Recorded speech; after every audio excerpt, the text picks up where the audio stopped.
नमस्कार बंधुरा आमी astrologer Kaushik Ghosh the essence of Shastra चैनेले आपनादेर सकलके स्वागत जानाच्छि।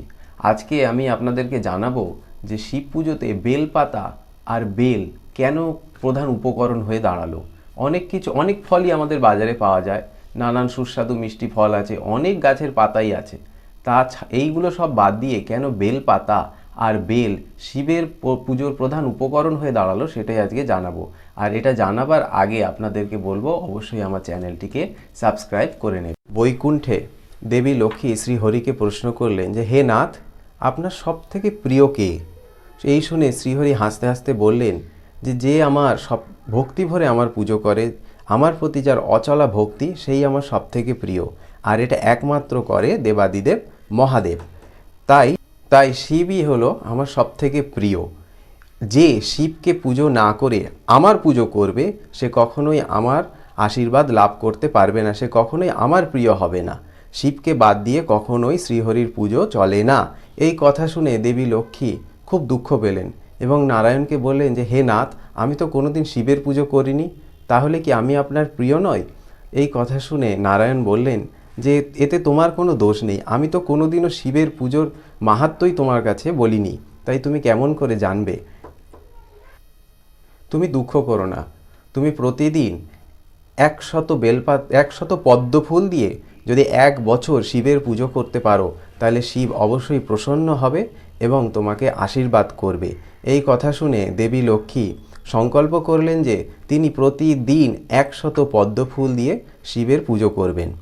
এরকমভাবে দেবী লক্ষ্মী প্রতিদিন 100 পদ্ম ফুল দিয়ে শিবের পুজো করে চলেছেন এবং বছরের যে শেষ দিন এসে উপস্থিত হলো সেই দিনও দেবী লক্ষ্মী একই রকমভাবে 100 পদ্ম ফুল সাজিয়ে নিয়ে শিবের পুজোয় বসেছেন।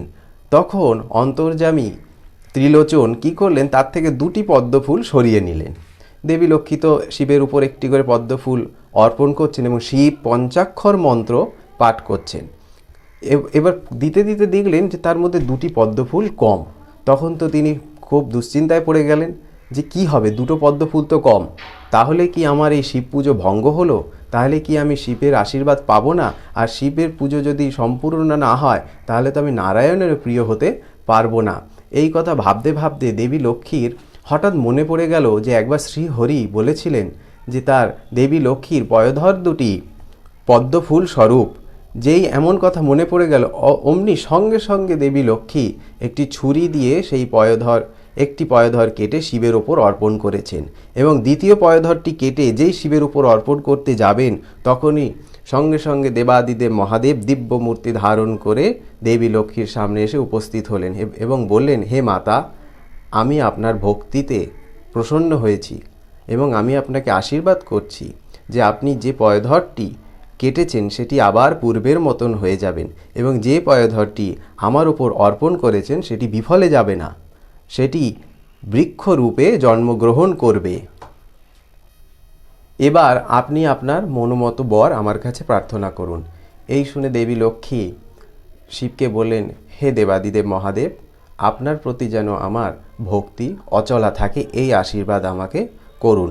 এই আশীর্বাদ শিব তখন দেবী লক্ষ্মীকে এই আশীর্বাদ করলেন এবং যে পয়োধরটি দেবাদিদেব মহাদেব শিবলিঙ্গের উপর দেবী লক্ষ্মী অর্পণ করেছিলেন সেই পয়োধরটিকে দেবাদিদেব মহাদেব ত্রিশূল দিয়ে তুলে নিয়ে মাটির মধ্যে পুঁতে দিলেন, গ্রথিত করলেন এবং সেখান থেকে একটি বৃক্ষ সৃষ্টি হলো। সেই বৃক্ষের পাতাগুলো অপূর্ব, একটি বৃন্তে 3টি করে পাতা এবং সেই বৃক্ষকে বলা হয় শ্রীফল বৃক্ষ।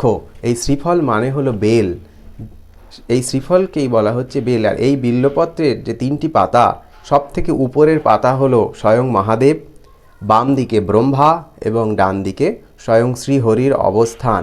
নারায়ণ তখন সকল দেবগণকে সম্বোধন করে বললেন যে ব্যক্তি এই বেলপাতাকে পা দিয়ে পাড়াবেন তার অমঙ্গল নিশ্চিত। আরও জানালেন যে ব্যক্তি এই বিল্বপত্র দিয়ে প্রতিদিন শিবের পুজো করবেন সে লক্ষ গোদানের ফল লাভ করবেন। আর চৈত্র মাস থেকে শুরু করে 4 মাস ব্যাপী যে বিল্ব বৃক্ষের গোড়ায় বা বিল্ব বৃক্ষের মূলে জলদান করবে তার পিতৃকুল পরিতৃপ্ত হবে। আর এই যে দেবী লক্ষ্মী নিজের পয়োধর শিবের ওপর অর্পণ করেছিলেন, এই যে বেল, তার থেকে যে বেল গাছের সৃষ্টি হলো আর তাতে যে বেল ফল ফলে তাকে কিন্তু শাস্ত্রীয় ভাষায় শ্রীফল বলে। শ্রীফল মানে বেল। আর তাহলে এই গল্প থেকে আমরা কি জানতে পারলাম, যে বেল পাতা এবং বেল কেন শিবের প্রিয় হয়ে গেল। বেল পাতা দিয়ে শিব পুজো করলে কি ফল লাভ হয়? বেল পাতা দিয়ে শিবের পুজো করলে লক্ষ গোদানের ফল লাভ হয়। বেল পাতাকে যে পা দিয়ে পাড়াবেন তার অমঙ্গল নিশ্চিত। বেল দিয়ে পুজো করলেও লক্ষ্মী লাভ হবে। এবং শ্রীহরি দেবী লক্ষ্মীকে কি বলেছিলেন? পদ্ম ফুল দিয়ে শিবের পুজো করতে। তাহলে আমরা এর থেকে আরও একটা কি জানতে পারলাম, যে পদ্ম ফুল দিয়ে শিবের পুজো করলে শিবের আশীর্বাদ পাওয়া যায়। এবং যে না, শিবের আরেকটা কি জানতে পারলাম, যে শুধু নারায়ণের পুজো করলে নারায়ণের কৃপা লাভ করা যাবে না। শিবকে ছাড়া যে নারায়ণের পুজো করবে সে পুজোর কোনো ফল পাবে না। সে যতই জপ তপ সাধনা যাই করুক না কেন, শিবের পুজো না করে নারায়ণের পুজো করা চলবে না। তাহলে এইগুলো আপনারা সবসময় মনে রাখবেন, যে বেল পাতা এগুলো খুব যত্ন সহকারে রাখতে হয়। তাহলে আজকের এই পর্যন্তই থাক, আবার অন্য কোনো দিন দেখা হবে। নমস্কার।